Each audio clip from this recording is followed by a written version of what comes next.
तो फ्रेंड, आज की वीडियो सीरीज के अंदर हम क्वेश्चन डिस्कस करने वाले हैं। कह रहा है कि explain the ER diagram for a banking enterprise with almost relational model. यानी हमें क्या करना है, एक एंटिटी रिलेशन डायग्राम बनाना है एक बैंकिंग सिस्टम का। जैसे कि आपको पता है कि बैंक होता है तो बैंक का कुछ आईडी होगा, कुछ नेम होगा, कुछ उसका कोड होगा। साथ ही साथ अगर ब्रांच होगा तो कुछ ब्रांच का आईडी होगा, ब्रांच का नेम होगा कि कहाँ इसका मतलब हेड ऑफिस है, ये सारी चीज़ें। तो उसको हम किस तरीके से एक डायग्राम के द्वारा रिप्रेजेंटेट करेंगे वो आपके सामने इंटरफेस में नजर आ रहा है। यहाँ पे आपको बैंक दिख रहा होगा।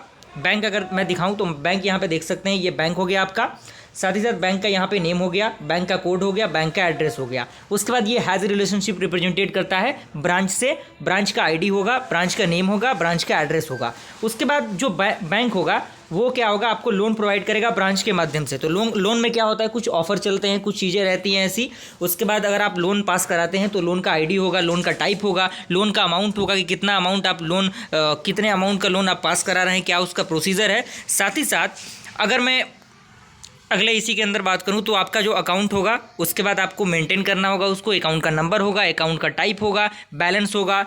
उसके बाद मेन जो आता है रोल वो कस्टमर का आता है। तो कस्टमर क्या होगा, कस्टमर का कुछ कस्टमर आईडी होगा, उसका नेम होगा, उसका फ़ोन नंबर होगा, उसका एड्रेस होगा। और ये कहीं ना कहीं मैनी टू मैनी रिलेशनशिप को रिप्रेजेंटेट करता है। तो ये जो डायग्राम है आपके एग्जाम पॉइंट ऑफ व्यू से बहुत ही इंपॉर्टेंट है। तो कई बार डायरेक्टली एग्जामिनेशन में पूछ देता है कि बैंकिंग मैनेजमेंट सिस्टम का आपको एक डायग्राम ड्रॉ करना है जो कि इंटिटी रिलेशनशिप को रिप्रेजेंटेट करे। तो आई होप ये आपको समझ में आ गया होगा।